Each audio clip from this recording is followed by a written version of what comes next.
கர்த்தராகிய இயேசு கிறிஸ்துவின் இனிய நாமத்தில் உங்கள் ஒவ்வொருவருக்கும் கிங் ஆஃப் குளோரி சபையின் அன்பின் வாழ்த்துக்கள். இப்பொழுதும் தலைமை போதகர் பாஸ்டர் வின்சென்ட் அவர்கள் வழங்கும் தேவ செய்தியை கேட்டு ஆசீர்வாதத்தை பெற்றுக் கொள்ளுங்கள். வானத்தை பூமி உருவாக்கின தெய்வம் சொல்றாரு, மகனே நீ என்னுடைய மகன்.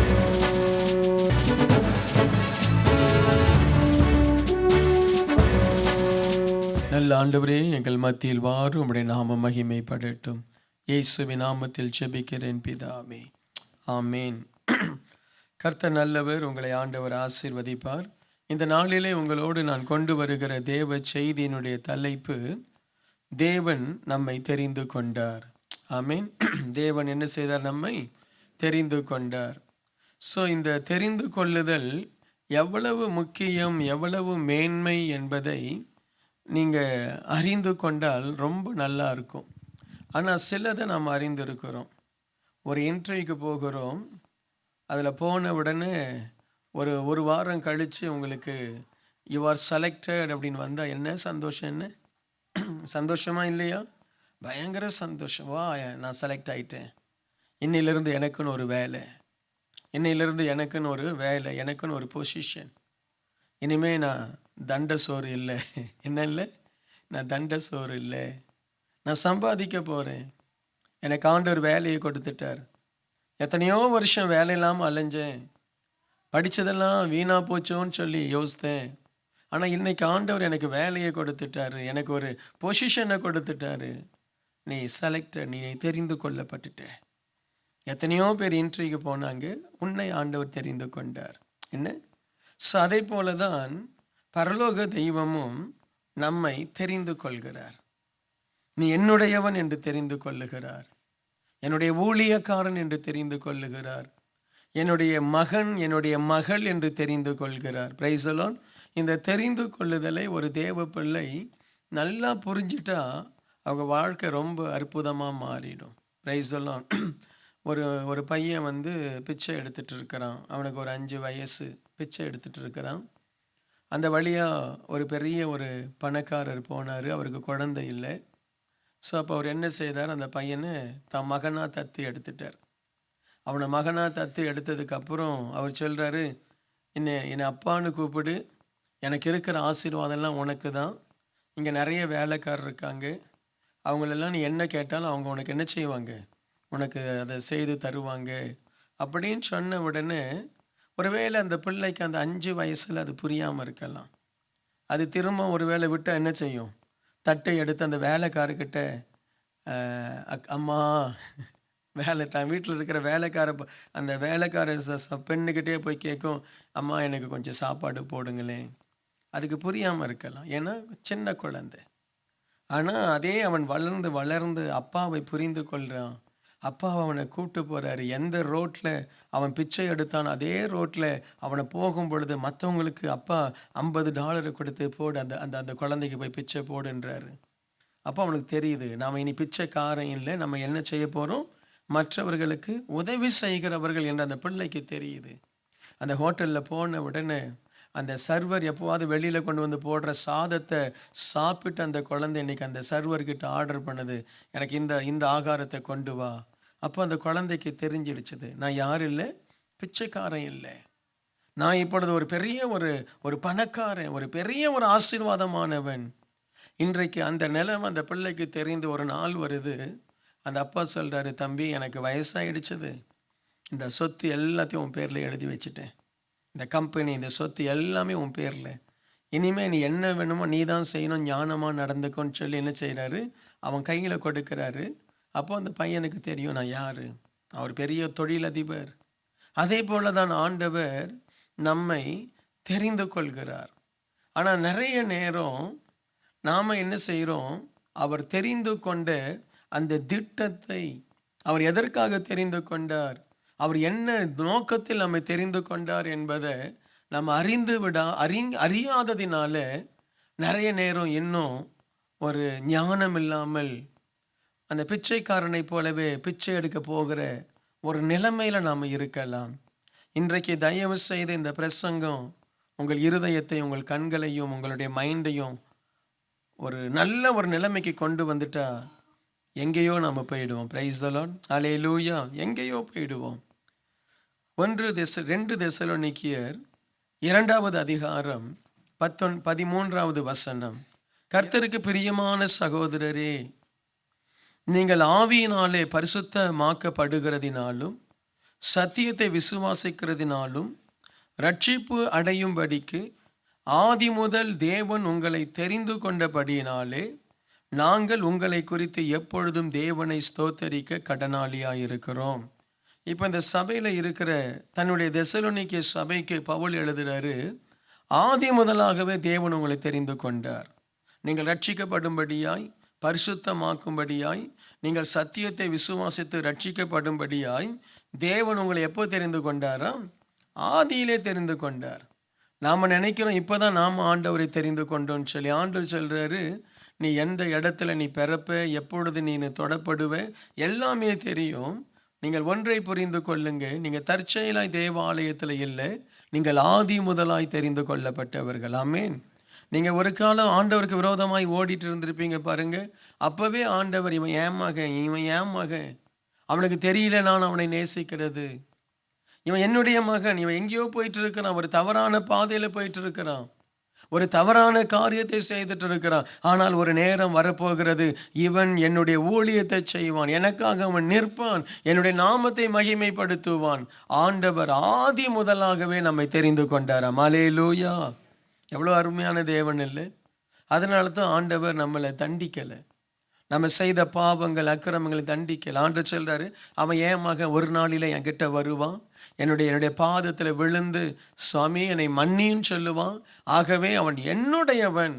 இன்னைக்கு ஒன்றை தெரிந்து கொள்ளுங்க, நீங்கள் என்னைக்கோ ஒரு நாள் மனம் மாறி ஆண்டவரே என்னை ஆசீர்வதியும் என்று சொன்ன பொழுதல்ல, நீங்கள் உருவாகுவதற்கு முன்பாகவே தேவனால் நாம் என்ன செய்யப்பட்டிருக்கிறோமா? தெரிந்து கொள்ளப்பட்டிருக்கிறோம். அல்லேலூயா. தேவன் உங்களை தெரிந்திருக்கிறார். ஆமேன். அதை குறித்து சந்தோஷப்படுங்க. ஆண்டவர் உங்களை செலக்ட் பண்ணியிருக்கிறார். என்னுடைய மகள் நீ. பாருங்கள், நம்மளாம் ஒவ்வொருத்தருடைய ஸ்டோரி இல்லாட்டா ஹிஸ்ட்ரியை கேட்டு பார்ப்போமே. எங்கிருந்தெல்லாம் நம்ம ஆண்டோடைய ஆலயத்துக்கு வந்தோன்னு சொல்லி, எப்படி உன்னை ஆண்டவர் தொட்டார், நீ எங்கே பிறந்த, எந்த ஊரில் பிறந்த, எந்த பூசாரிக்கு மகளாக பிறந்தையோ, எந்த எந்த இடத்துல நீ பிறந்த தெரியாது. என்ன பிராமண குலத்தில் பிறந்த ஒரு மகள், என்ன தெரியாது, எப்படி வந்தாங்கன்னு தெரியாது. அதே என்ன முகமதியர் குடும்பத்திலிருந்து வந்த மகள், எப்படி வந்தாங்கன்னு தெரியாது. என்ன எப்படின்னு தெரியாது. ஆண்டவர் உங்களை தெரிந்து கொண்டார். ஒரு தம்பி முன்னாடி இருந்தால் நம்முடைய, இப்போ எங்கே அவன் இந்தியா போயிட்டான், இங்கே இருக்கான்னு எனக்கு தெரியலை. அவன் அவங்க ஊரில் கிறிஸ்தவங்களே இருக்கக்கூடாதுன்னு சொல்லி ஊரில் ஊழியம் செய்ய வந்த ஆளை ஓட விரட்டி அடித்த பையன். என்ன இங்கே ரட்சிக்கப்பட்டு சபையில் சேர்ந்து நல்ல ஆசீர்வாதமாக இருந்தான். இன்னொரு தம்பி வந்தார். அவருடைய வேலையே சிலைகளை வடிக்கிற வேலைன்னு, நிறைய அந்த கடவுள் சிலைகளை அவன் உருவாக்குறது அவன் வேலை. அவனும் ஆண்டவருடைய ஊழியத்துக்கு ரொம்ப விரோதமானவன். அவனை ஆண்டவர் தொட்டு, அவனை ஆண்டவர் ரட்சித்து, நான் ஊழியம் செய்ய போறேன்ற அளவுக்கு அவனை ஆண்டவர் கொண்டு வந்தார். Price the Lord. நம்ம எல்லாரும் தேவனால் நாம் பிறப்பதற்கு முன்பாகவே தெரிந்து கொள்ளப்பட்டவர்கள். ஆண்டவருக்கு தெரியும். நீ செய்ய போகிற தப்பு கூட ஆண்டவருக்கு தெரியும். ஹலோ. ஆனாலும் ஆண்டவர், நான் உன்னை தெரிந்து கொண்டேன், நீ செய்த தப்பை நான் மன்னிச்சிடுவேன். நம்ம தெரிந்து கொள்ள இந்த பாக்கியம் அநேகருக்கு இல்லை இந்த பாக்கியம். நான் ரொம்ப யோசிப்பேன், நம்மளை விட நல்லவங்க வெளியில் இருக்கிறாங்க. நாமெல்லாம் ஆவியின் கனிகளுக்காக ரொம்ப ஜெபம் பண்ணுறோம். எத்தனை பேர் ஆவியின் கனிகளுக்காக ஜெபம் பண்ணுறீங்க? ஆவியின் கனி என்னன்னு தெரியுமா? ஆப்பிள் இல்லை. சரி, ஏதாவது நம்ம சர்வீஸ் முடிஞ்ச ஏதாவது தரப்போகிறோன்னு நினைக்காதீங்க. அதெல்லாம் எதுவும் ஆவியின் கனி அன்பு, என்ன சந்தோஷம், சமாதானம்னு சொல்லி இந்த ஆவியின் கனி. உங்களுக்கு தெரியுமா, இந்த ஆவியின் கனி ஜெபிக்காமலே இந்த சர்ச்சை விட்டு வெளியே இருக்கிற எத்தனையோ பேருக்கு அந்த ஆவியின் கனி இருக்கு. அந்த ஆவியின் கனி சிலருக்கு நேச்சராகவே இருக்கும். நாம தான் ஆண்டவரே எனக்கு அன்பத்தாருன்னு இருப்போம். சிலருக்கு நேச்சராகவே ஆவியின் கனி இருக்கு. Price the Lord. அவங்களாம் ஜெபிக்க வேண்டிய அவசியமே இல்லை. சிலருடைய உள்ளத்தில் நான் எத்தனையோ பேரை பார்த்துருக்கேன், அவ்வளோ நல்லவங்க. அவங்க கிறிஸ்தவர்கள் அல்ல, ஆனால் ரொம்ப நல்லவங்க. ஓடி போய் உதவி செய்வாங்க. என்ன பண்ணாலும் அமைதியாக பொறுமையாக இருந்து அப்படியே சிரிச்சிட்டு இருப்பாங்க. எத்தனையோ அம்மாமாரை நான் பார்த்துருக்குறேன். குடும்பத்தில் அவ்வளோ நெருக்கடி இருக்கும், அமைதியாக இருப்பாங்க, சிரிச்சிட்டே இருப்பாங்க. நமக்கு கொடுக்கப்பட்ட வாழ்க்கை சார் இது. நம்ம நடத்திட்டு போவோம்னு நம்ம என்ன சண்டையாக போட முடியும்? நமக்குன்னு ஆண்டவர் கொடுத்துட்டார் இந்த வாழ்க்கையை, இதை சகிச்சுட்டு போவோம். சபையில் ஆவிக்குரிய கனியை சபையில் தான் இல்லை, வெளியில் இருக்குது, உலகத்தில் இருக்குது ஆவிக்குரிய கனி. உங்கள் கூட வேலை செய்கிற ஆள் நீ கோபப்படுவே, அவன் சிரிச்சுட்டு பிரதர் டேக் இட் ஈஸின்னுவான். சரியா? நீ உனக்கு அப்படியே கொந்தளிக்கும், அப்படியே எரிச்சல், அப்படியே குதிப்ப நீனு. அவன் ஆண்டவர் அறியாதவன், அவன் அவ்வளோ சிம்பிளாக அப்படி தான் இருக்கும். தம்பி கொஞ்சம் அட்ஜஸ்ட் பண்ணு. உனக்கு மேனேஜர் யாராவது திட்டுனா உனக்கு அப்படியே கோபம் வரும், உடனே போய் ரெசிக்னேஷன் லெட்டர் எழுதுவேன். I am resigning for so reason. ஆமாம், அவன் இதெல்லாம் சகஜம் பிரதர். குடும்பத்தில் போனால் வீட்டை பார்க்கணும், மனைவியை பார்க்கணும், மனைவி பிள்ளையை யோசித்துப்பார், பேசாமல் போய் வேலையை செய். இதுதான் லைஃப். அவனுக்கு இருக்க ஆவியின் கனி. ஆவியின் கனி எங்கே இல்லை தெரியுமா? சர்ச்சில் இல்லை. ஆவியின் கனி சர்ச்சில் இல்லை. சர்ச்சில் மட்டும் ஆவியின் கனி, அன்பு, சந்தோஷம், சமாதானம், ஐக்கியம், ஒருமனப்பாடு இருந்தால் சபையை விட்டு வெளியே போவானா? போகமாட்டானே. சபையில் 4 பேர் பேசாமல் இருக்கிறாங்களே, எனக்கு ஆவி ஒத்துக்கலையா? என்ன ஒத்துக்கலையா? எனக்கு பிரதர், எனக்கு அந்த சிஸ்டருடைய ஆவி ஒத்துக்காது பிரதர். ஆவியின் கனி இருந்தால் தானே உனக்கு ஒத்துக்க. ஹலோ, என்ன ஏமாத்துன்றீங்க? என்ன நீங்கள் நான் சொல்கிற நிறைய பேர் சர்ச்சில் நிறைய பேருக்கு பிரைஸ் தி லார்ட் சொல்ல மாட்டாங்க, பேச மாட்டாங்க. அப்படி இருக்கிறாங்க. அப்படிப்பட்ட நிலைமை இருக்குது. ஏன்னா ஆவியின் கனி. நான் அதுக்கு ஆவியின் கனிக்கு பாஸ்டிங் இருக்கணும். பாஸ்டிங், நீ மனுஷனாக இருந்தாலே ஆவியின் கனி இருக்கும். ஹலோ, என்னவா இருந்தா? நீ மனுஷனாக இருந்தாலே என்ன இருக்கும்? இருக்குமா இருக்காதா? Just be a man or human. நீ மிருகமாக மாறுறதுனால தான் ஆவியின் கனி இல்லை. என்ன? ஹலோ,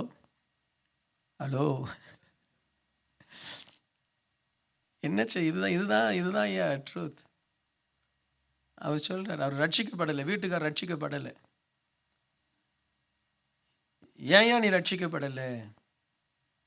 ஐயோ, உங்கள் சர்ச்சுக்கு தான் அந்த அம்மா வருது, அப்படி தான் ஜெபம் பண்ணுது, அந்நிய பாஷை பேசுது. ஆனால் அது பிசாசால இருக்கு. என்ன சண்டை போடுது? உங்கள் சர்ச்சில் சண்டை போடாதுன்னு சொல்லி தர மாட்டீங்களா? என்ன சண்டை போடுது? அது கையில் கிடைக்கிறதெல்லாம் தூக்கி எறியுது. சரி, ஸோ அதை பார்த்து நான் எப்படி நான் சர்ச்சுக்கு போகாமல் நான் நல்லவனாக இருக்கிறேன். நிறைய பேர் ஏன் ரட்சிக்கப்படலைன்னு கேளுங்க. சில வீட்டில் சில புருஷன்மா ரட்சிக்கப்பட்டிருக்க மாட்டாங்க. கேளுங்க, ஏன் புருஷன் ரட்சிக்கப்படலை? அவன் சொல்லுவான், நான் சர்ச்சுக்கு போகாமலே நல்லவனாக இருக்கிறேன். நீ சர்ச்சுக்கு போய் எப்படி இருக்கிற? சரி இல்லையே. Hello,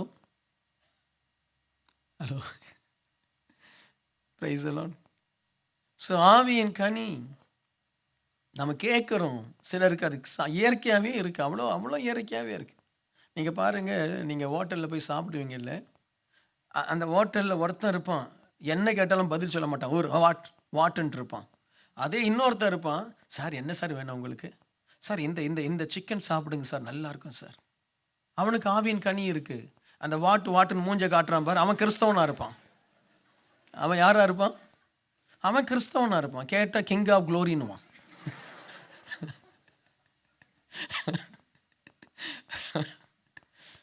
price the lord. இருக்கீங்களா?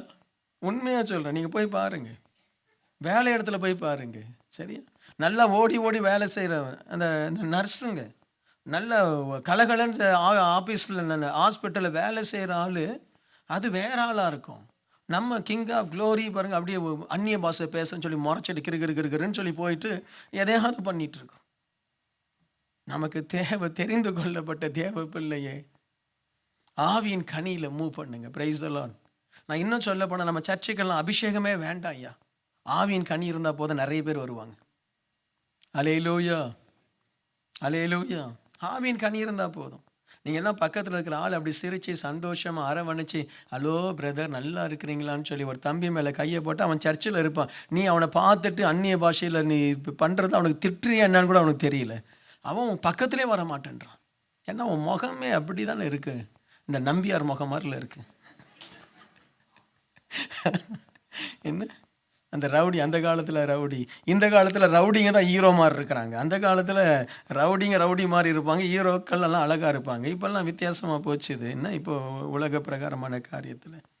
ஸோ உன் முகம் கொஞ்சம் ஆவியினுடைய கனியாக மாறட்டும். பிரைஸில் கொஞ்சம் சிரிங்க பார்ப்போம். ஆமாம், இப்படி இருந்தால் நல்லா இருக்கும். கொஞ்சம் சிரிச்சா அந்த முகத்தை பார்க்கலாம். பிரைஸ் எல்லாம். ஹல்லேலூயா, காட் பிளஸ் யூ. ஏன்னா இப்போவும் முறைக்கிறீங்களேம்மா.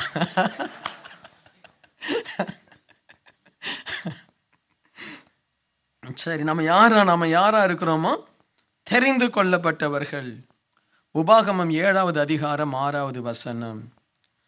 நீ உன் தேவனாகிய கர்த்தருக்கு பரிசுத்த ஜனம், பூச்சக்கரத்தில் உள்ள எல்லா ஜனங்களிலும் உன் தேவனாகிய கர்த்தர் உன்னை தமக்கு சொந்தமாயிருக்கும்படி தெரிந்து கொண்டார். ஆமேன்.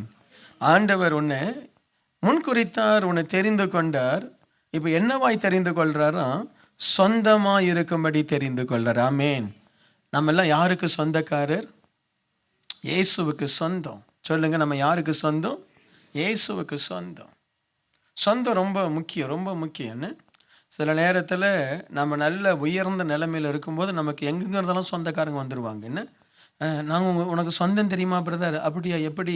உங்கள் அப்பாவுடைய அண்ணியுடைய தங்கச்சியுடைய புருஷனுடைய மாமனாருடைய பையன், ஏதோ சொல்லி கனெக்ட் பண்ணிவிடுவாங்கன்னு. ஏன்னா நம்ம ரொம்ப ஃபேமஸ் ஆகிட்டோம். நீ ஒரு பெரிய ஒரு கம்பெனி ஆரம்பிச்சுன்னா உனக்கு ரெக்கமெண்ட் பண்ண வருவாங்க. இவருக்கு நம்ம சொந்தக்கார பையன் தான், கொஞ்சம் வேலை போட்டு கொடுங்க. யார் எப்படி சொந்தம்? நான் பார்த்ததே இல்லை. அது அப்படியே ஒரு பெரிய சொந்தம். ஆண்டவர் தேவாதி தேவன் உன்னை தன்னுடைய சொந்தமாய் தெரிந்திருக்கிறார். அல்லேலூயா. நீ சொந்த ஜனம், நீ தேவனுடைய சொந்த ஜனம். உனக்கு ஒரு பிரச்சனைனா ஆண்டவர் உனக்காக வந்து யுத்தம் பண்ணுவார். அல்லேலூயா. தேவன் உன்னுடைய சொந்த ஜனம், தேவனுடைய சொந்த ஜனம், பரிசுத்த ஜனம், தமக்கு சொந்தமாயிருக்கும்படி ஆண்டவர் தெரிந்து கொண்டார். பாருங்க, பரலோக தேவன் ஆபிரகாமை தெரிந்து கொள்றாரு. ஆபிரகாம், என்ன செய்?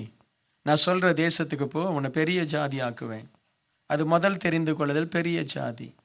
அடுத்து ஈசாக்கு அப்போ பலியிடும் பொழுது ஆண்டவர் என்ன செய்கிறாரு? உன் சந்ததியில் நான் பிறப்பேன். ஆபிரகாமினுடைய சந்ததி தேவனுடைய இயேசு கிறிஸ்து பிறந்த சந்ததி. தேவன், பரலோக தேவனுடைய சொந்தம் ஆயிடுச்சு. என்ன? பரலோக தேவனுடைய சொந்தம்.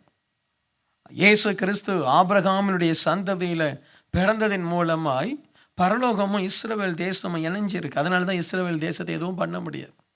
நிறைய பேர் இப்போல்லாம் அந்த இஸ்ரவேல் தேசத்துக்கு விரோதமாக அந்த யூஎன்லாம் நிறைய இதெல்லாம் நடக்குதுன்னு சொல்கிறாங்க. அதுக்காக ரொம்ப ஜெபம் பண்ண அதெல்லாம் பண்ணுறாங்க, நல்லது தான். ஆனால் அவங்கள எதுவுமே பண்ண முடியாது.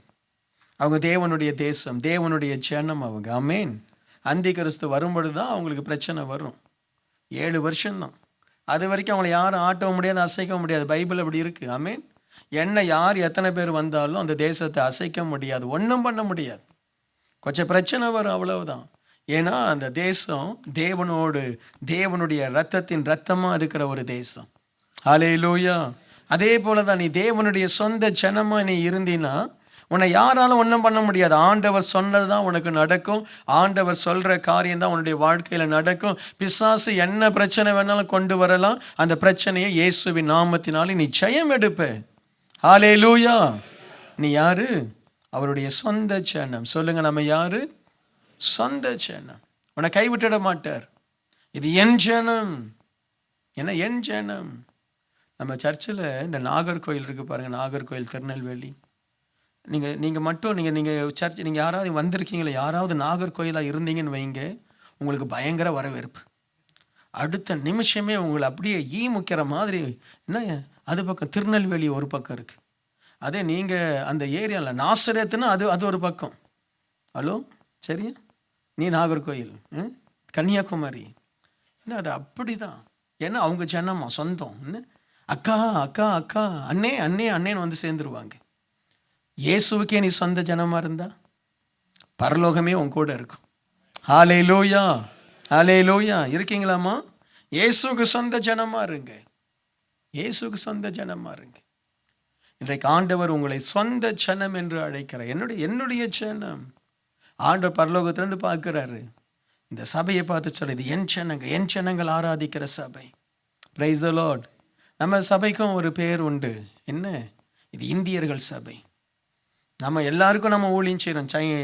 நம்ம சிங்கப்பூரியன்ஸ்க்கு எல்லாருக்கும் நம்ம செய்தாலும் இந்த சபையினால யாருக்கு ஒரு பெரிய கொண்டாட்டம் தெரியுமா? இந்தியர்களுக்கு. Price the Lord. இந்தியாவிலேருந்து வந்தவங்களுக்கு இது தாய் வீடு. என்ன? இந்தியாவிலேருந்து வந்தவங்களுக்கெல்லாம் இது என்ன வீடு? இது தாய் வீடு. எல்லாம் ஓடி வந்துடுறாங்க. வந்த உடனே ஈவினிங் சர்வீஸில் பாருங்கள், ஏராளமான பிள்ளைகள் அப்பா அப்பா அப்பான்னு வந்து நிற்பாங்க. என்ன? ஸோ இந்தியர்களுக்கு. அதே நேரத்தில் நம்ம சிங்கப்பூருக்கும் நம்ம தாய் வீடு தான். ஆமேன். சரியா? முதல்ல அப்படி ஆரம்பித்து அப்படியே நம்ம இந்த தேசத்தை ஆண்டு நம்ம கையில் கொடுக்க போகிறார். அல்லேலூயா. ஏனென்றால் ஆண்டவருடைய சொந்த ஜனங்கள் இந்த தேசத்தில் ஏராளமான பேர் இருக்கிறாங்க. அவங்கள எல்லா ஆண்டவர் பக்கம் நம்ம கொண்டு வர வேண்டிய கடமை நமக்கு இருக்குது. அல்லேலூயா. Praise the lord. அடுத்த வசனம் சொல்லுது பாருங்க, ஏசாயா 43வது அதிகாரம் 1வது வசனம். இப்பொழுதும் யாக்கோபே, உன்னை சிருஷ்டித்தவரும் இஸ்ரவேலே உன்னை உருவாக்கினவருமாகிய கர்த்தர் சொல்லுகிறதாவது, பயப்படாதே, உன்னை மீட்டு கொண்டேன், உன்னை பெயர் சொல்லி அழைத்தேன், நீ என்னுடையவன். வா, இது நல்லா இருக்குல்ல? ஒரு ஜனம், நம்ம தெரிந்து கொள்ளப்பட்டவங்க, நம்ம தெரிந்து கொள்ளப்பட்ட ஒரு சபை, ஒரு தெரிந்து கொள்ளப்பட்ட ஒரு கூட்டம், ஒரு ஜனம். இதற்கு மத்தியில் ஆண்டவர் இப்போ என்ன சொல்றாரு? நீ யாரு? என்னுடையவன். இங்க இருக்கிற உங்கள் ஒவ்வொருத்தரையும் ஆண்டவர் தனியாக பார்த்து சொல்றாரு, நீ என்னுடையவன், நீ என்னுடையவன். இந்த பிரச்சனையில் போயிட்டு இருக்கிற, இந்த போராட்டத்தில் போயிட்டு இருக்கேன்னு சொல்லி பயப்படாத. நீ என்னுடையவன். எல்லாமே நான் தான் பண்ணிட்டு இருக்கிறேன். நீ என்னுடைய சொந்த, நீ என் சொந்த பிள்ளை, நீ என்னுடைய மகன், நீ என்னுடைய மகள். நான் உன்னை கைவிடவே மாட்டேன். ஹல்லேலூயா. எத்தனை பேருக்கு அந்த நம்பிக்கை இருக்கு? நான் கர்த்தருடையவன், நான் கர்த்தருடையவன். ஹல்லேலூயா. உலகமே காரிருளே மூடினால்தான் தாவீது சொல்றாரு, நான் மரண இருளின் பள்ளத்தாக்கில் நடந்தாலும் தேவரீர் என்னோடு கூட இருக்கிறீர். ஏன் என்னோடு கூட இருக்கிற? நான் அவருடையவன். இன்றைக்கு அந்த அனுபவம் நமக்கு இருக்கணும். இந்த உலகத்தில் நம்ம கூட யார் இருக்கிறாங்க, யார் இல்லை, அதெல்லாம் ஒரு பெரிய மேட்டரே இல்லை. Price the Lord. நம்மோடு கூட கர்த்தர் இருக்கிறார். அதில் ஆண்டு நம்ம ஒவ்வொருத்தரும், நீ என்னுடையவள். நான் உன்னை எங்கே தெரியுமா கண்டுபிடிச்சேன்? உபத்திரவத்தின் குகையில் கண்டுபிடிச்சேன். உன்னை வனாந்தரத்தில் கண்டுபிடிச்சேன். நீ தூக்கி எறியப்பட்டிருந்த, நீ பிறந்த நாளில் உன்னை சுத்திகரிக்கலை, உன்னை விசாரிக்க யாரும் இல்லை. நீ இப்போ வடியில் தூக்கி எறியப்பட்டிருந்த, அப்போ போகும்போது உன்னை பார்த்து பிழைத்திரு என்று சொன்னேன் என்று எசேக்கியேல்ல சொல்கிறார்ல. நம்ம ஆண்டவர் இப்போ நம்மளை ஒவ்வொருத்தரையும் அவர் பொறுக்கி எடுத்திருக்கிறார். என்ன அதுக்கு வேற என்ன சொல்கிறது? கரெக்டாக பொறுக்கி தான், அப்படி தான் சொல்லணுமா? அது நல்லா அழகா இல்லையா அந்த வார்த்தை? கரெக்டாக அது கொஞ்சம் வேற மாதிரி தெரிந்தெடுத்திருக்கிறேன். ஆமாம், சரி, ஆமாம், அதை மறந்துடுங்க. ஒவ்வொருத்தரையும் சரி, ஒவ்வொருத்தரையும் தெரிந்து எடுத்திருக்கிறார். Praise the lord. உன்னை அப்படியே ஹேண்ட் பிக்ட், என்ன அப்படி எடுத்து நீ என்னுடையவன். யோசித்து பாருங்க, உங்கள் கிராமத்திலே ஒரு ஆளை தான் ஆண்டவர் பிக்கப் பண்ணியிருப்பார். என்ன உங்கள் கிராமத்திலேயே உன் கூட 4 அண்ணன் தம்பி பிறந்திருப்பாங்க. உன்னை மட்டும் தெரிந்தெடுத்து நீ என்னுடைய மகனே, நீ என்னுடையவன், என்னுடையவன். அந்த சத்தம் நீங்கள் ஜெபம் பண்ணும் பொழுது கேட்கும். அந்த சத்தம் எப்போ தெரியுமா கேட்கும்? ஜெபம் பண்ணும் பொழுது. இல்லாவிட்டால் உங்கள் மேலே ஆண்டவருடைய அபிஷேகம் பெற்ற ஊழியக்காரங்க உன் மேலே கை வச்சு சொல்லும்போது சொல்லுவாங்க, இந்த உபத்திரத்தில் போயிட்டு இருக்கிற, கவலைப்படாத, நீ என்னுடையவன், நீ என்னுடையவன், நான் உன்னை வெட்கப்படுத்த மாட்டேன். என்ன இப்போ ஒரு தம்பி சாட்சி சொன்னார் இல்லை, அவருக்கு திடீர்னு வந்து சொல்லிட்டாங்க, அம்மா வேற கூப்பிட்டு வந்துருந்தான்னு நினைக்கிறேன், உனக்கு வேலை முடிஞ்சிருச்சுப்பா போன்ட்டாங்க ஹாரிஸ். அப்போது அவருக்கு ரொம்ப கலங்கிட்டார், என்ன செய்கிறதுன்னு தெரியல. ஸோ வந்து ஜெபிச்சார். ஆண்டோட விசுவாசத்தை, போ தம்பி, உனக்கு ஒன்றும் நடக்காது, ஆண்டவர் வேலை தருவார், போ, தைரியமாக போயிட்டு வா போ அப்படின்னு சொன்னேன். அடுத்த வாரத்தில் ஆண்டவர் நல்ல வேலையை கொடுத்துட்டார். போகலாம், இங்கே தான் இருக்கார், குடும்பமாக இருக்க, ஒன்றுமே தெரியல, நல்ல ஒரு வேலையை ஆண்டவர் கொடுத்துட்டார். அதே மாதிரி ஒரு தம்பி ஒரு இடத்துக்கு வேலைக்கு வந்தார். அவர் ஆண்டவர் அறிந்த பிள்ளை. அவரை வந்து சில காரியங்களை செய்ய சொன்னாங்க, அதை அவர் செய்ய முடியாது, செய்ய மாட்டோம்னா அவர் வேலை விட்டு தூக்கிட்டாங்க. அலைஞ்சார். நீ ஆண்டவருக்காக இந்த வேலையை நீ இழக்கிறேன்னு எங்கேயோ போனார், ஒரு வேலை கிடச்சி நல்லா வந்துட்டார். இருக்கியாம்மா அந்த தம்பிங்க, இருக்கியா? அதை பாருங்க, நல்ல ஒரு வேலைக்கு வந்துட்டார். Price the Lord. ஒரு கடையில் வந்து வேலை செய்தார். இன்றைக்கி ஒரு கம்பெனியில் ஒரு டிராப்ஸ்மேனாக ஆண்டவர் அவருக்கு வேலையை கொடுத்துட்டார். ஆமென், அல்லேலூயா. ஸோ ஆண்டவர் உன்னை தெரிந்தது, எனக்கு என்ன தெரிந்தெடுத்து இருக்கிறார். அது ரொம்ப லாக் ஆகுது. தெரியும். ஓகே, ஏதோ எடுத்துட்டாரு. நீ யாருடையவன்? நீ என்னுடையவன். ஆமென், அல்லேலூயா. நீ யாரு? என்னுடையவன். இங்க இருக்கிற ஒவ்வொருத்தரையும் ஆண்டவர் அப்படிதான் அழைக்க விரும்புகிறார். மகனே நீ என்னுடையவன், மகளே நீ என்னுடையவன். ஆண்டவரே நான் தான் சரியில்லையே, ஆனால் நான் உன் மேலே அன்பு வச்சுட்டேனே. நான் என்ன செய்துட்டு உன் மேலே அன்பு வச்சுட்டேன். சில நேரம் எனக்கு இந்த வெள்ளைக்காரங்களை பார்த்தா ரொம்ப ஆச்சரியமாக இருக்கும். வெள்ளைக்காரங்களுடைய குணம் கொஞ்சம் நல்ல குணம். நம்ம ஆள் கருப்பாக இருப்பான், ஆனால் வெள்ளையாக பொண்ணு தேடுவோம். என்ன, உனக்கு பொண்ணு எப்படிப்பா இருக்கணும்? வெள்ளையாக இருக்கணும். அம்மா அப்பா ரெண்டும் கருப்பாக இருக்கும், குழந்தை எப்படி பிறக்கணுமா? வெள்ளையா. ரெண்டும் அப்படியே கருகருன்னு இருக்கும். ஆனால் கேட்கும், எனக்கு பாஸ்டர் எனக்கு கலராக ஒரு குழந்தை வேணும். ஆண்டவரும் அற்புதர், கலராக குழந்தை பிறக்குது. அது அவங்களுக்கே ஆச்சரியம், இது எப்படிடா, இது நமக்கு இப்படி ஒரு குழந்தை பிறக்குது. ஆண்டவர் அப்படி செய்கிறாரு. ஆனால் சில நேரத்தில் இந்த வெள்ளைக்காரங்க பாருங்கள், சில இதில் நான் பார்க்கும் பொழுது அது அவங்க நல்ல ஸ்டேட்டஸில் இருக்கிறாங்க, நல்ல நாட்டில் இருக்கிறாங்க. அவங்க எத்தியோப்பியாவில் போயிட்டு ஒரு கருப்பின ஒரு குழந்தைய தத்து எடுத்து அதை போட்டு அப்படி தான் கொஞ்சுறாங்க. ஆச்சரியமாக இருக்குது. நம்மளால் முடியுமான்னு தெரியல, நம்மளால் அப்படி கொஞ்சம் முடியுமான்னு தெரியல. அது எலும்பும் தோலுமோ அப்படி பேன் நிற்கு. இவங்க அதை போட்டு அப்படியே டார்லிங் மை ஹனி அப்படின்னு சொல்லி அப்படி தான் முத்தம் கொடுக்குறான். என்ன? ஸோ அப்படி தான் நான் என்ன கம்பேர் பண்ணுறேன். அவர் பரலோக தெய்வம், நம்ம எத்தியோப்பியா. அவர் நம்மளை பார்த்து சொல்கிறாரு, நான் உன்னை தெரிஞ்சு கொண்டேன், நீ என்னுடையவன். எவ்வளோ அருமையான ஆண்டவர்ன்னு. இந்த எண்ணம் உனக்கு இருந்தால் நீ ஏன் கவலைப்படணும்? வாழ்க்கையில் ஏன் கவலைப்படணும்? நீ யார் உன்னை தெரிந்து கொண்டார்? வானத்தையும் பூமியை உருவாக்கின தெய்வம் சொல்கிறாரு, மகனே நீ என்னுடைய மகன், என்னுடைய மகள். ஏன் கவலைப்படுற? இந்த விசுவாசம் தான் நம்ம உள்ளத்தில் பிசாசு வர விட மாட்டிருக்கிறான். அவன் சொல்கிறான், உனக்கு ஆண்டவருக்கு உன்னை பிடிக்காது தெரியுமா? நீ கருப்பாக இருக்கிற, ஆண்டவருக்கு உன்னை பிடிக்காது. நீ நான் படித்தா இருக்கிற, நீ என்ன எம்ஏவை முடிச்சிருக்கிற, உன்னை ஆண்டவருக்கு உன்னை பிடிக்க. இன்னும் ஆண்டவர் என்னமோ இப்போ நம்முடைய பயோடேட்டாவை பார்த்து நம்மளை நேசிக்கிற மாதிரி. ஹலோ பிரதர், சொல்லுங்கள், ஆண்டவர் சொல்கிறாரு, நீ என்னுடையவன்.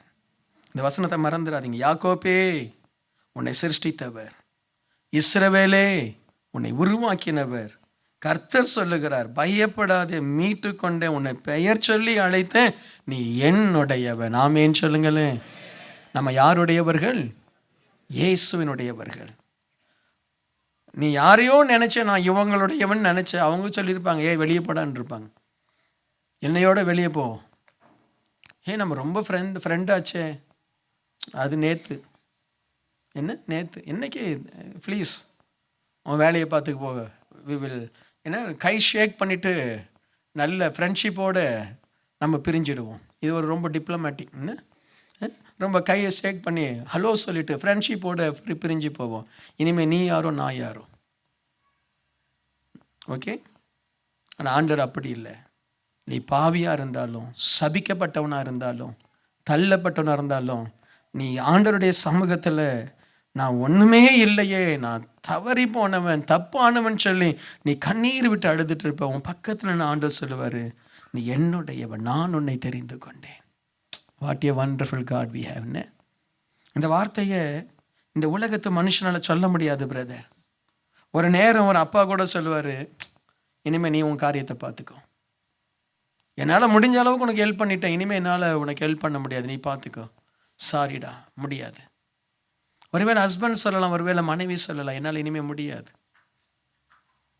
டாக்டர் சொல்லலாம், எல்லா உதவியும் செய்துட்டு இனிமேல் முடியாது, நீ யாரோ, நீ பார்த்துக்கோ. ஏன்னா என் ஆண்டவர் ஒரு முறை உன்னை பார்த்து என்னுடையவன் சொன்னா, சாகர வரைக்கும் நித்தியமா நீ அவருடையவன் தான். ஹல்லேலூயா, நீ அவருடையவன் தான். உன் பாவம், உன் அநியாயம் அதெல்லாம் ஆண்டவர் மாற்றுவார், அவரே கிருபை கொடுப்பார். Price the Lord. இன்னைக்கு மனசில் சொல்லுங்க, நான் கர்த்தருடையவன், நான் இயேசுவினுடையவன், நான் என் தேவனுடைய அன்பு பிள்ளை. அப்படியே சொல்லுங்க. பிசாசு எதையாவது சொல்லுவான், அதெல்லாம் மனசில் வைக்காதீங்க. நான் கர்த்தருடையவன், அவர் என்னை பார்த்து சொல்லியிருக்கிறாரு, இந்த ஆராதனையில் வந்து உங்களை பார்த்து ஆண்டவர் சொல்றாரு, நீ என்னுடையவன். ஆமேன். சந்தோஷமா இருக்கா? அல்லேலூயா. ஆண்டவர் சொல்றார், நீ என்னுடையவன். ஆண்டவர் நம்ம ஒவ்வொருத்தரையும் பார்த்து சொல்றார், நீ என்னுடையவன், என்னுடையவன், என்னுடையவன். எபேசியர் 1வது அதிகாரம் 6வது வசனம், தம்முடைய தயவுள்ள சித்தத்தின்படியே நம்ம இயேசு கிறிஸ்துவின் மூலமாய் தமக்கு சுவிகார புத்திரராகும்படி முன்குறித்திருக்கிறார்.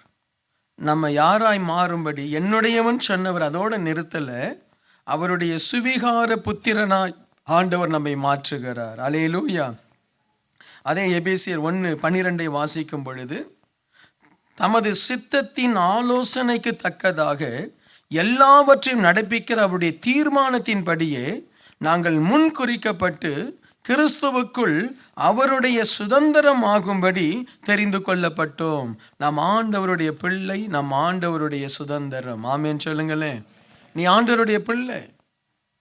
உன்னை தன்னுடைய சுதந்திர வாளியாய் தேவன் தெரிந்து கொள்கிறார். ஆண்டவருடைய என்னென்ன ஆசீர்வாதம் உண்டோ அதை அத்தனையுமே நம்ம பெற முடியும். அது அத்தனையுமே நம்ம பெற முடியும். இயேசு கிறிஸ்து ஐஸ்வர்யம் உள்ளவர், நம்ம ஐஸ்வர்யமாய் மாற முடியும். ஏன்னா நாம் அவருடைய சுதந்திரம். தேவன் ஞானம் உள்ளவர், நம்ம ஞானமாய் மாற முடியும். தேவன் நல்லவர், நம்ம நல்லவராய் மாற முடியும். தேவன் உயர்ந்தவர், நம்ம உயர்ந்தவர்களாய் மாற முடியும். ஆண்டவரை நீங்க எப்படியெல்லாம் நினைக்கிறீங்களோ அப்படியெல்லாம் நீங்க மாற முடியும். ஏனென்றால் நம்முடைய ஆரம்பம் தேவனிடத்திலிருந்து வந்தது. நம்ம எங்க இருந்து வந்தோம்? தேவனிடத்திலிருந்து வந்தோம். ஒரு நாள் வரப்போகிறது, தேவனிடத்தில் தான் போய் சேர போறோம். நம்முடைய உருவத்தை, நம்முடைய சிந்தனையை கெடுத்தது பாவம், இல்லாவிட்டால் சாபம், பாவம், பிசாசு. நமக்குள்ள இருக்கிற தோல்விகள், நமக்குள்ள இருக்கக்கூடிய பலவீனங்கள், சாபங்கள் நம்முடையது அல்ல, அது பிசாசினுடையது. நாம் அதற்காக அழைக்கப்படலை. பயம் நம்முடையதல்ல, பிசாசுக்கு. நாம் எதுக்கு பயப்படணும்? ஆதாம் தேவனோடு கூட சஞ்சரிக்கிற வரைக்கும் அவனுக்கு பயம் இல்லை. எப்பொழுது அவன் அந்த ஆண்டவருடைய கட்டளையை மீறினானோ அப்போதான் தேவனை பார்த்து பயப்படுறான். அது வரைக்கும் தேவனை பார்த்து அவனுக்கு பயப்படணும்னு தோணலை.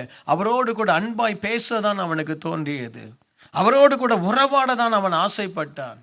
எப்பொழுது அவனுக்குள் பிசாசு அந்த பாவத்தை கொண்டு வந்தானோ அப்போதான் அவனுக்கு தெரியுது, ஐயோ தேவன்கிட்ட போக முடியாது, அவர் பரிசுத்த, நான் பாவம் செய்துட்டேன், நான் ஒளிந்து கொள்கிறேன், நான் நிர்வாணி என்று எப்பொழுது அறிந்தான்? பிசாசினாலே. நம்முடைய வாழ்க்கையில வருகிற ஒவ்வொரு கீழ்த்தரமான குணங்கள், கீழ்த்தரமான காரியம் எல்லாம் பிசாசினால் வந்தது. அது நம்முடையது அல்ல. நம்மளை தேவன் எந்த ஒரு குறைவோடு படைக்கல. Price the Lord. நான் தேவனுடைய சுதந்திரம், நான் தேவனுடைய பிள்ளை, நான் தேவனால் தெரிந்து கொள்ளப்பட்டவன், நான் ஆண்டவரை போல இருக்கும்படி அழைக்கப்பட்டவன். தெய்வத்துவம் எப்படி இயேசுக்குள் வாசம் பண்ணினதோ அதே போல தெய்வத்துவம் உனக்குள் வாசம் பண்ணும், எனக்குள் வாசம் பண்ணும். அதுதான் சத்தியம். Price the Lord. ஸோ அந்த தெய்வத்துவத்தை நீ புரிந்து கொண்டால் நான் ஆண்டவரை போலவே நான் மாறுவேன். இயேசு தொட்டார் வியாதி சுகமானது, பவுல் தொட்டார் வியாதி சுகமாகிறது, பேதுரு தொட்டார் வியாதி சுகமாகிறது. ஏன்? இயேசுக்குள் இருந்த தெய்வத்தன்மையை பரிசுத்த ஆவியானவர் பேதுருவுக்கு, பவுலுக்கு, ஈவன் நமக்குள்ள கூட அதை கொண்டு வர்றார். ஆமென். அன்னைக்கு பவுல் தொட்டு சுகமான இன்னைக்கு நான் தொட்டாலும் சுகமாகறாங்களே. ஆமென். ஏன்னா நமக்குள்ள அந்த தெய்வ தன்மையை தேவன் வைக்கிறார். அதுதான் பரிசுத்த ஆவியானவர் நமக்கு கொடுக்கப்படுகிற காரியம், தெய்வத்துவம். நீ ஒரு சாதாரண மனுஷன் அல்ல, நீ தேவனுடைய சுதந்திரம். ஆமேன். இது உங்களுக்கு விளங்குதா? இல்லாட்ட நான் ஏதோ ஒரு தவறான உபதேசம் பண்றேன் அப்படின்ற மாதிரி யோசிச்சுட்டு இருக்கியா? இது தவறான உபதேசம் இல்லை. பரிசுத்த ஆவியானவர் யாருக்குள்ள இருப்பார்? தெய்வத்தினுடைய ஆவி யாருக்குள்ளயா இருக்கும்? குரங்குக்குள்ளவா இருக்கும்? தெய்வத்தினுடைய ஆவி யாருக்குள்ள இருக்கும்? மனுஷனுக்குள்ள. ஏன் மனுஷனுக்குள்ள தெய்வத்தினுடைய ஆவி வருது? நாம தேவ சாயலில் உருவாக்கப்பட்டவர்கள், தேவனோடு இருக்கும்படி உருவாக்கப்பட்டவர்கள். இன்னும் சொல்ல போனா பவுல் சொல்றார் பாருங்க, கிறிஸ்து சபைக்கு தலையா இருக்கிறார், நாம அவருடைய என்ன செய்யறோம்? அவயங்கள். அப்போ நாம ஏதோ ஒரு விதத்துல தெய்வத்தோடு நம்ம கனெக்டட், தலையும் கையும் கனெக்டா இருக்கா இல்லையா? ஸோ நமக்குள்ள தெய்வத்தன்மை இருக்கு. அதே தான் ஆண்டவர் சொல்ல, நீங்கள் தேவர்கள் என்று அழைக்கப்படுகிறீர்களே. என்ன ஸோ நீ தயவு செய்து புரிந்துக்கோ, நீ பிசாசின் தன்மையை வெளிப்படுத்தும்படி நீ அழைக்கப்படலை, தெய்வத்தன்மை. அதுதான் அந்த புத்திர சுவிகாரம். புத்திர சுவிகாரம். நீங்கள் எல்லாரும் சொல்வீங்க, தம்பு அவங்க அம்மா மாதிரி இருக்கிறான், ஜானி பாஸ்டர் மாதிரி இருக்கிறான். ஏன் எங்கள் பிள்ளைகள் எங்கள் மாதிரி இருக்கணுன்றது இயற்கை. என்ன இயற்கை நீதி, அது இயற்கை. ஸோ அதே மாதிரி ஆண்டவருடைய அந்த ஆண்டவரை போல் அந்த சாயல், தேவ சாயல், தேவ குணம் நமக்குள் வருவதற்கு புத்திர சுவிகாரத்தின் ஆவியை பெற்றீர்கள் என்று ஆண்டவர் சொல்றார். என்ன ஆவியை பெற்றோமா? புத்திர சுவிகாரம். ஸோ இன்னைக்கு நீ இயேசுவை போல மாற முடியும். நீ பாவியா இருக்க வேண்டிய அவசியம் இல்லை. நீ இயேசு கிறிஸ்துவை போல ஒருவேளை போய் கடலில் போய், நான் நினச்சேன், நான் சின்ன பையனாக இருக்கும்போது, ஆண்டவரே நீ கடல் மேல் நடந்தீரு.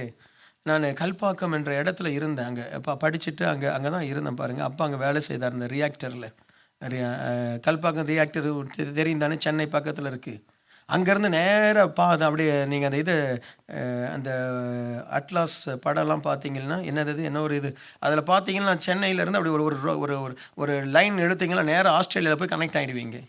எனக்கு ஒரு ஆசை, ஆண்டவரே அந்த பீச்சில் போய் தனியாக உட்காந்துருப்பேன். நான் அப்படியே நடந்து ஆஸ்திரேலியா போனால் எப்படி இருக்கும்? நீர் தான் கடல் மேல் நடந்தீர். அந்த மாதிரி எங்கேயாவது லூஸ் தானே ஏதாவது பண்ணிட்டு இருக்காதீங்க. நான் பண்ணேன், சரியா? நல்ல வேலை கால் வைக்கல, வச்சிருந்தா அது இந்நேரம் போய் சேர்ந்துருப்பேன். சரி. ஸோ ஆண்டவர் உனக்குள் தெய்வ தன்மையை கொண்டு வர விரும்புகிறார். நீ அந்த அளவுக்கு விசேஷமானவன். அல்லேலூயா. பிசாசின் தன்மையை வெளிப்படுத்தாது. அதுக்கு தான் ஆண்டவர் சொல்றார், என் வேதத்தை வாசி, என் வேதத்தை வாசித்து நீ தியானம் பண்ணு. அப்படி தியானம் பண்ணினா நீ என்ன செய்வ? என்னை போல மாறுவ. நீ அந்த நீரோடை ஓரமாக இருக்கிற கனி தரும் மரமாக இருப்ப. ஏனென்றால் இயேசு கனி தருகிற மரம், நான் திராட்சை செடி, நீங்கள் கொடிகள். ஆமேன். ஸோ அப்போ ஆண்டவர் சொல்றாரு, உன்னை என்னை போலவே ஆண்டவர் மாற்றுவார். உன்னை இயேசுவை போலவே மாற்றுவார். அதற்காக தான் ஆண்டவர் நமக்கு புத்திர சுவிகாரத்தின் ஆவியை கொடுத்தார். இன்னைக்கு தயவு செய்து அந்நிய பாஷையை பெற்றுட்டு சும்மா அந்நிய பாஷை பேசுகிறேன், ஏதோ தோத்தோன்னு பேசிட்டு இருக்காத. மாறு, இயேசுவை போல மாறு, இயேசுவை போல மாறு. ஆமென் சொல்லுங்க. இயேசுவை போல மாறு. ஆண்டவரை போல மாறும்படி அவருடைய பிரசன்னம், அவருடைய அன்பு, அந்த வசனத்தை தியானிக்க இயேசுவை போலவே யோசிக்கணும். இயேசு கிறிஸ்துவ போலவே யோசிக்க கற்றுக்கொள்ளணும். ஒரு பிரச்சனை வரும்போது இயேசு என்ன முடிவெடுப்பார்? ஒருத்தர் கேட்குறான், ஆண்டவரே எனக்கு வரி கொடுக்கலாமா கொடுக்க வேண்டாமா? அதே மாதிரி நம்முடைய வாழ்க்கையில் சிலர் கேள்வி கேட்பாங்க. அப்போ சரியாக பதில் சொல்ல தெரியணும். இயேசுவே, நீர் எப்படி பதில் சொன்னீர், அப்படி எனக்கு பதில் சொல்ல ஞானத்தை கொடு. Price the lord. Hallelujah. Amen. So நம்முடைய குடும்பத்தில், நம்முடைய வாழ்க்கையில் பிரச்சனை வரும், திடீரென்று பற்றாக்குறை வரும். ஆண்டவர் சொன்னார், தண்ணீரை கொண்டு போய் கொடுனாரு. நீ கொண்டு போய் உனக்கு ஆண்டவர் அந்த இடத்துல பேசுவார். இந்த குடும்ப பற்றாக்குறையை மாற்ற ஆண்டவரே நான் என்ன செய்யணும்? ஆண்டவர் ஞானம் கொடுப்பார். அதன்படி நீ நடந்தினா உனக்கு அந்த வேலை இடத்துல ஒரு அற்புதம் நடக்கும். நீ புத்திர சுவிகாரம் பெற்ற ஒரு மகன், ஒரு மகள். அல்லேலூயா. இருக்கீங்களா? இன்னொரு வசனத்தை வாசிப்போம். 2 நாளாகமம் 29வது அதிகாரம் 11வது வசனம். என் குமாரரே, இப்பொழுது அசதியாயிராதேயுங்கள். நீங்கள் கர்த்தருடைய பணிவிடை செய்யும்படி அவருக்கு முன்பாக நிற்கவும், அவருக்கு ஊழியம் செய்கிறவர்களும் தூபம் காட்டுகிறவர்களுமாய் இருக்கவும் உங்களை அவர் தெரிந்து கொண்டார். ஆமென். ஆண்டவர் என்ன சொல்றாருங்க? ஆண்டவர் தன்னுடைய ஊழியக்காரனிடத்துல பேசும் பொழுது ஆண்டவர் அவங்களுக்கு சொல்றாங்க, ஆண்டவர் உங்களை கர்த்தருக்கு முன்பாய் நின்று அவருக்கு ஊழியம் செய்ய, அவருக்கு பணிவிடை செய்ய, அவருக்கு தூபம் காட்டும்படி அந்த ஆசாரியர்களை தேவன் தெரிந்து கொண்டார். இந்த புதிய ஏற்பாட்டில் நம்ம எல்லாருமே ஆசாரியர்களாக இருக்கிறோம் என்று வேதம் சொல்லுகிறது. Price the Lord. நாம் எல்லாரும் ஆசாரியர்களும் ராஜகுமாரர்களுமா இருக்கிறோம். நீ உனக்கு இந்த உலக பிரகாரமான ஆசீர்வாதங்களோடு கூட ஆண்டவர் தெரிந்து கொள்கிற ஒரு முக்கியமான காரியம் என்ன தெரியுமா? நீ ஆண்டவருக்கு முன்னாடி நிற்கணும், அவருக்கு பணிவிடை செய்யணும், அவருக்கு தூபம் காட்டணும். அவர் அதற்காக தான் உன்னை தெரிந்து கொண்டார். Praise the Lord. ஆண்டவருக்கு நம்மால் இயன்ற பணிவிடையை நம்ம செய்யும்படி அழைக்கப்பட்டிருக்கிறோம். Praise the Lord. King of Glory திருச்சபையில் இருக்கிறவங்க ஆண்டவருக்கு பணிவிடை செய்யணும். சபையில் நீங்கள் பணிவிடை செய்யணும். எனக்கு சபையில் நீங்கள் வந்து பாஸ்டர்கிட்ட இல்லாட்டா சபை லீடர்ஸுக்கிட்ட பொறுப்புகளை கேட்கணும். எங்களுக்கு ஏதாவது ஒரு வேலை கொடுங்க பாஸ்டர், நாங்கள் ஏதாவது வந்து வேலை செய்கிறோம். ஏம்மா எனக்கு எல்லா நாளும் நான் பிஸியாக இருக்குது, எதுவும் வேலை இல்லை, நீ வேணால் மண்டே வந்து சர்ச் எங்கெல்லாம் அழுக்காக இருக்குது அதெல்லாம் சுத்தப்படுத்துவியா அப்படின்னா செய்யணும், பணிவிடை. சரிங்க பாஸ்டர், நான் எவ்ரி மண்டே நான் வந்து சபையை நான் சுத்தப்படுத்துகிறேன் பாஸ்டர். இல்லாட்டா எனக்கு நல்ல டைப்பிங் ஒர்க் தெரியும், நல்ல எனக்கு கிராஃபிக்ஸ் ஒர்க் தெரியும், மேகசின் இருக்குது, மேகசினில் நான் ஏதாவது ஹெல்ப் பண்ணணுமா பாஸ்டர், வந்து கேட்கணும், பணிவிடை செய்யணும் சபையில். அப்போ அது ஆண்டவருக்கு பிரியம். நான் அதுக்கு தான் நான் தெரிந்து கொண்டேன். எடுத்த உடனே பெரிய மைக்கெல்லாம் ஆண்டு தரமாட்டார். எடுத்த உடனே பணிவிடை, எடுத்த உடனே சாமுவேலுடைய ஊழியம் பணிவிடை, எடுத்த உடனே தாவீதினுடைய ஊழியம் அந்த சவுல் ராஜாவினுடைய அவனுக்கு ஒரு அசிஸ்டண்ட், சவுல் ராஜாவுக்கு அசிஸ்டன்ட், ஒரு எடிபிடி. Praise alone. அப்படிதான் பாஸ்டர் வின்சென்ட் எப்படி ஆரம்பித்தேன், சபையை சுத்தப்படுத்துறது தான் என்னுடைய வேலை. நான் இருந்த சபையை சுத்தப்படுத்தேன். ஒவ்வொரு ஞாயிற்றுக்கிழமை அந்த சபையை சுத்தப்படுத்தி, அந்த சபையில் அந்த பாய்கள் தான் அன்றைக்கு போடுவாங்க. அந்த காலத்தில் பாயை போட்டு வச்சுட்டு பாஸ்டர் வர்றதுக்கு முன்னாடி இந்த இடத்த சுத்தப்படுத்தி, அது ஒரு ஸ்கூல், அது ஒரு கவர்மெண்ட் ஸ்கூலில் வாடகைக்கு எடுத்திருந்தோம். அந்த ரூம் எப்படி இருக்கும் நீங்கள் நினைக்கிறீங்க? என்ன சனிக்கிழமையெல்லாம் அந்த பிள்ளைங்கள்லாம் என்னெல்லாம் குப்பையெல்லாம் போட்டு போயிருக்கோம், எல்லாவற்றையும் சுத்தப்படுத்தி அதை ஞாயிற்றுக்கிழமை ஆராதனைக்காக ஒழுங்குபடுத்தணும். அப்படி தான். ஸோ இந்த கிங் ஆஃப் க்ளோரி சிங்கப்பூரில் ஆரம்பிக்கும் பொழுது 4வது மாடியில் நம்ம ஒரு சின்ன ஜெபக்குழுவாய் ஆரம்பித்தோம். 4th floor ஈஷூனில், அவனி 5, மறக்க முடியாது. அதில் அந்த கீபோர்டு வாசிக்கிற பிரதர் சொல்லுவார், கீபோர்டை மேலே கொண்டு வந்து வச்சுருங்க ஐயா, நான் வந்து வாசிக்கிறேன். அது இருக்கும், இவ்வளோ பெருசு, இந்த லெவலுக்கு இருக்கும். அதை தூக்கி 2-3 ஸ்பீக்கர் அதெல்லாம் தூக்கி கொண்டு போய் நான் தான் செட் பண்ணுவேன். அப்படி தான் எனக்கு கொஞ்சம் பிஎஸ் சிஸ்டம்லாம் தெரியும். நான் தான் செட் பண்ணுவேன், எல்லாத்தையும் செட் பண்ணி எல்லாத்தையும் சுத்தப்படுத்தி கீபோர்டெல்லாம் வச்சுட்டு அது அந்த பிரசங்கம் பண்ணும்போது நான் தான் பெரிய பிரசங்கியார் மாதிரி ஹூன்னு பிரசங்கம் பண்ணி முடிச்சுட்டு அதுக்கப்புறம் திரும்ப எல்லாத்தையும் பெருக்கு, எல்லாத்தையும் எடுத்து கொண்டு போய் போடு. அப்படி தான் ஊழியம் செய்தேன். எடுத்த உடனே எனக்கு யாரும் என்னை அங்கீகரிக்கவும் இல்லை, யாரும் எனக்கு எந்த ஒரு உதவியும் செய்யலை, எல்லாத்தையும் நானே செய்தேன். எனக்கு ஊழியத்தில் ஒவ்வொரு இடமும் நானே செய்தேன். ஊழியத்தில் பெருக்கி இருக்கிறேன், ஊழியத்தில் சுத்தப்படுத்தியிருக்கிறேன். எல்லாமே அதாவது அந்த லோவஸ்ட் லெவலில் இருந்து இன்னைக்கு எல்லாமே எல்லாரும் செய்துடுறாங்க. இன்றைக்கி ஒரு பாஸ்டர் கண்ணையே பார்த்துட்டு இருப்பாங்க, அந்த கண்ணை பார்த்து வேலை செய்கிறாங்க. அன்னைக்கு அப்படி எனக்கு வேலை செய்ய யாரும் இல்லை. ஆனால் என்னுடைய பொறுப்பை நான் உணர்ந்தேன். நான் ஆண்டவருக்கு பணிவிடை செய்யணும், நான் ஆண்டவருடைய பணிவிடைக்காரன், நான் ஆண்டவருக்கு தூபம் காட்டணும். ஆகவே நான் ஆண்டவருடைய சமூகத்தில் ஜெபத்தையும் ஸ்தோத்திரங்களையும் ஏறெடுத்தேன். இன்றைக்கு ஆண்டவர் என்னுடைய ஊழியத்தை எங்கேயோ கொண்டு போயிட்டார். ஏன் தெரியுமா? நம்ம ஆண்டவருக்கு உண்மையாக இருந்தால் தேவன் நம்மை உண்மையாய் உயர்த்துவார். நீ தேவனுக்கு பணிவிடை செய்யும்படி தெரிந்து கொள்ளப்பட்ட மகன், பணிவிடை செய்யும்படி தெரிந்து கொள்ளப்பட்ட பிள்ளை. தயவு செய்து இந்த புது வருஷத்தில் பணிவிடை செய்யுங்க. அதில் ஒன்று தான் இந்த பிரேயர் ஆர்மி. பணிவிடை செய்ய ஆண்டவருக்காக. முடியுமா முடியாதா?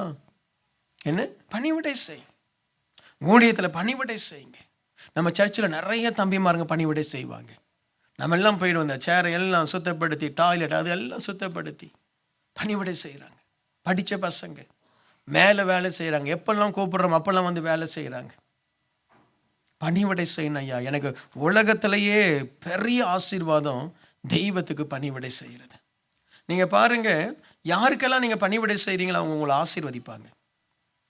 அது இயற்கையாகவே நடக்கும். நீங்கள் ஒரு அம்மா வந்து வயசான அம்மா ஒரு தூக்க முடியாமல் ஒரு பேகை தூக்கிட்டு போகுது. நீங்கள் என்ன செய்றீங்க? ஓடி போய், அம்மா நான் தூக்கிட்டு வரேன், எங்கே போகிறீங்கன்னு சொல்லி அந்த பேகை தூக்கி ஒரு டாக்ஸியில் வச்சு அந்த அம்மாவை டாக்ஸியில் ஏற்றுறீங்க. அந்த அம்மா என்ன செய்யும்? பாவி, நீ நல்லா இருப்பியா, எனக்கு உதவி செய்ய, நாசமாக போனால் சொல்லும். அப்படி சொல்லாது. தம்பி நல்லார், தம்பி நல்லார், என்ன செய், நல்லார். எப்பவுமே யாருக்கெல்லாம் பணிவிடை செய்கிற ஆவி இருக்கோ அவங்க எல்லாம் நல்லா இருப்பாங்க. யாருக்கெல்லாம் மற்றவங்க பணிவிடை செய்யணுமேன்னு நினைக்கிறாங்களோ கொஞ்ச நாள் நல்லா இருப்பாங்க, அதுக்கப்புறம் நல்லா இருக்க மாட்டாங்க. அதுதான் இயற்கை நியாயம். அதுதான் சரியா? ஒரு புருஷன் மனைவிக்கு பணிவிடை செய்கிறதில்ல, செய்கிறாங்க. மனைவியினுடைய நியாயம் என்ன? புருஷனுக்கு பணிவிடை செய்யணும். புருஷனுக்கு பணிவிடை செய்தால் நீ நல்லா இருப்ப. வேறு வேலை இல்லை, இதுக்காக எங்கள் அம்மா கட்டி கொடுத்தாங்க 500 பவுன் 50 பவுன் போட்டு உனக்கு காப்பி போட்டு தர, உனக்கு கால் அமுத்த கை அமுத்த எழுந்துரு அப்படின்னு சொன்னீன்னா நீ நல்லா இருக்க மாட்டே. உண்மையாக சொல்கிறேன், நீ எப்படி இருக்க மாட்டே? நல்லா இருக்க மாட்டே. உன் புருஷனுக்கு பணிவிடை செய், கடவுள் ஆசீர்வதிப்பார். நீ உன் புருஷனுக்கு பணிவிடாமல் செய்யாமல் நீ அங்கே போய் ஒரு ஓரத்தில் முட்டி போட்டு ஆண்டவர் ஆப்பிரிக்காவை ரட்சி, உன் புருஷனை போய் கவனின்னு வர ஆண்டவர் ஆப்பிரிக்காவை ரட்சியா? ஆப்பிரிக்காவை ரட்சி. இப்போ எங்கே என்னத்தை போய் செய்? உன் புருஷனை போய் கவனி, பணிவிடை செய். புருஷனை நீ உன் வீட்டுக்கு என்ன பணிவிடை செய்யணும் அதை செய். வீட்டில் போய் சம்பாரித்து குடும்பத்துக்கு பணத்தை தர்றதில்ல. ஊழியத்தில் வந்து கர்த்தர் உங்களை ஆசீர்வதிப்பார் தெரியுமா, பல்லகனியை தரப்பார். அவன் வீட்டுக்கு பணம் அவன் பல்ல உடைப்பா. வீட்டுக்கு பணம் கொடுக்கறதில்ல, சம்பாதி தர்றதில்ல, பல்லகனியை தரப்பாரான். ஒரு புருஷனுடைய கடமை என்ன? சம்பாதிச்சு பணத்தை அனுப்பு. நீ ஃபோன் பண்ணி எம்மா நல்லா இருக்கியா, நான் உனக்காக ஜெபம், நீ ஜெபம் பண்ணியா இல்லையா, பணம் வந்து வெஸ்டர்ன் பேங்க்கில் நாளைக்கு சாயங்காலத்துக்குள்ளே எனக்கு பணம் வரணும், இல்லாட்டா நான் சிங்கப்பூருக்கு வந்து அந்த அம்மா சொல்லும், சிங்கப்பூருக்கு வந்துடும், என்ன ஏமாற்றிட்டு அலைகிற? கிங் ஆஃப் க்ளோரி பாஸ்டர் சர்ச்சில் இருக்கிறேன்னு தெரியுமா? நீ பாஸ்டர் சர்ச்சில் இருப்பியோ, நீ ஹாஸ்பிட்டலில் இருப்பியோ, எனக்கு தேவை பணம். உன்னுடைய பணிவிடை என்ன? மாதம் மாதம் பணத்தை அனுப்பணும், அதுதான் உன்னுடைய பணிவிடை. Price the Lord. குடும்பத்தை கட்டணும், அதுதான் பணிவிடை. யாரெல்லாம் தங்களுடைய பணிவிடை என்பது தங்களுடைய பொறுப்பு, அதில் சரியாக இருக்கிறாங்களோ அவங்கள ஆண்டவர் ஆசீர்வதிப்பார். ஆமீன். இந்த சர்ச்சில் பணிவிடை செய், நல்லா இருப்பேன். இடுப்புக்கு கோளாறு வராது, காலு கோளாறு வராது, முட்டி வராது, எக்ஸஸ் வெயிட்டு ஓவர் வெயிட்டு இதெல்லாம் வராது. ஏன்னா நீ பணிவிடை செய்கிற. ஏன் வருது? ஓடி ஓடி ஊழியம் செய்கிற. ஏன் வருது? நல்லா இருப்பேன். குண்டாக இருந்தாலும் நல்லா இருப்பேன், அழகாக இருப்பேன். Praise the lord. அல்லேலூயா. பணிவிடை செய்யணும். சர்ச்சில் ஒரு தேவ பிள்ளைக்கு ஏதாவது ஒரு பணிவிடை இருக்கணும். பாஸ்டர் நான் ஏதாவது செய்யட்டுமா? நான் கம்பெனியில், நான் பேங்க்கில் பெரிய மேனேஜர் தெரியுமா, எனக்கு அதெல்லாம் செய்ய தெரியாது.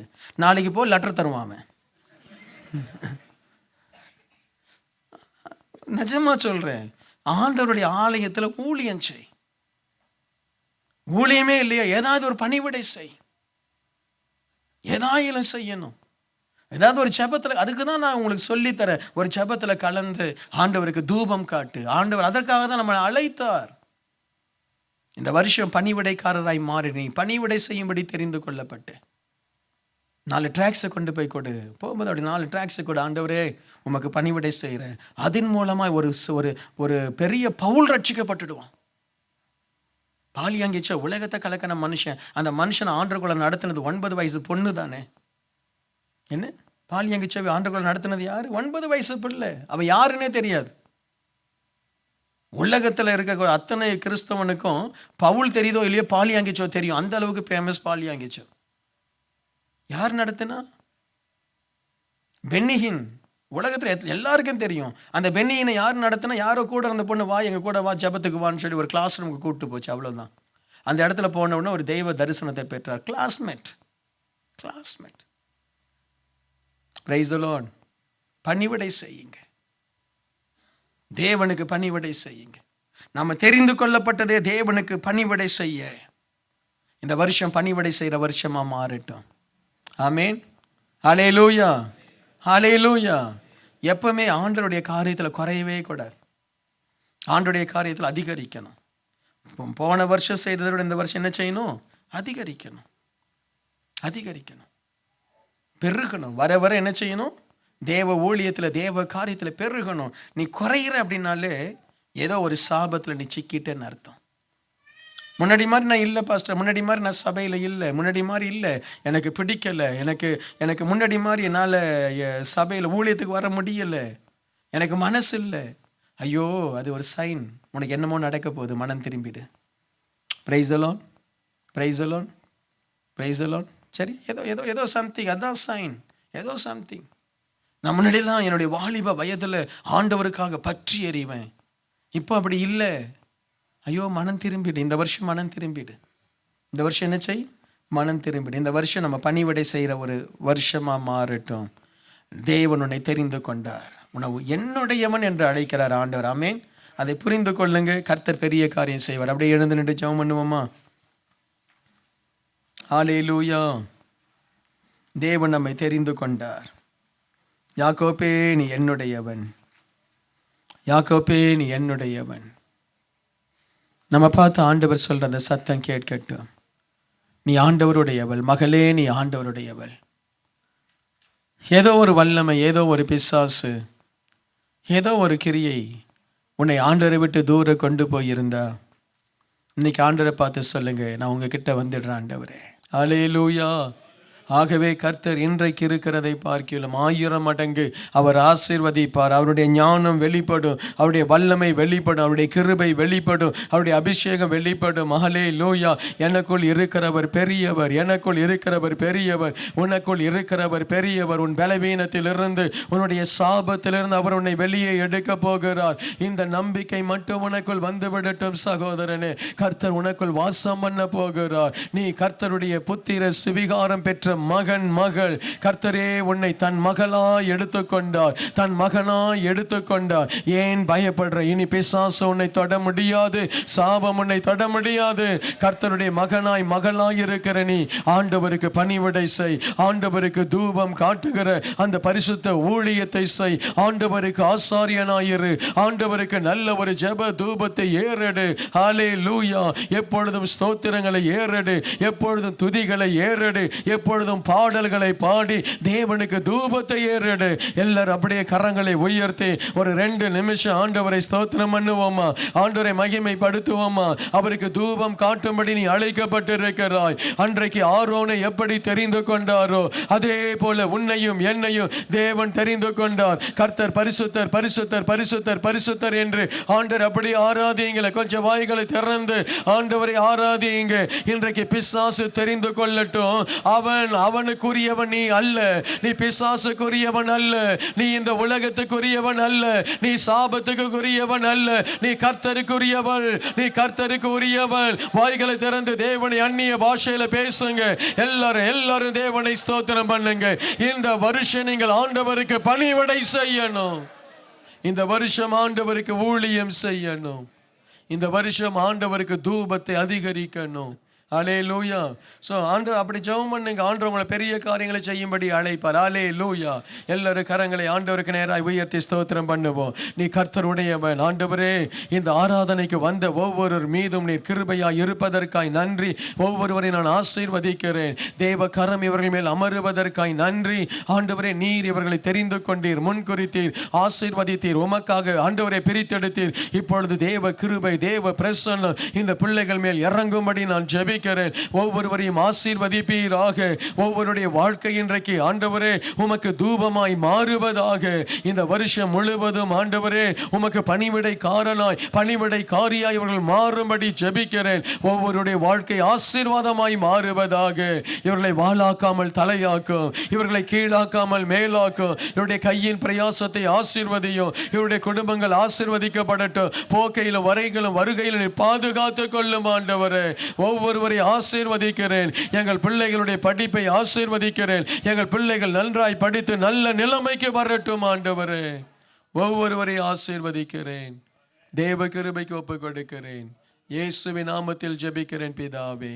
தூத்துக்குடி பகுதியில் கிங் ஆஃப் குளோரி ஜெப மையம் திங்கள் முதல் சனிக்கிழமை வரை காலை 9 மணி முதல் மாலை 6 மணி வரை செயல்படுகிறது. உங்களுடைய ஜெப தேவைகளுக்கு நீங்கள் எங்கள் ஜெப மையத்தை அணுக வேண்டிய முகவரி King of Glory Prayer Centre, 4/3A, New Salt Colony, Tiruchendur road, Thoothukudi 628003. தொடர்பு கொள்ள மொபைல் நம்பர் 8220014177. இந்த ஊழியத்தை நீங்கள் தாங்க விரும்பினால் உங்கள் காணிக்கைகளை கிங் ஆஃப் குளோரி என்ற பெயருக்கு காசோலையாகவோ டிமாண்ட் டிராஃப்ட் ஆகவோ அனுப்பலாம். எங்கள் account number Karur Vysya bank 1203135000003195.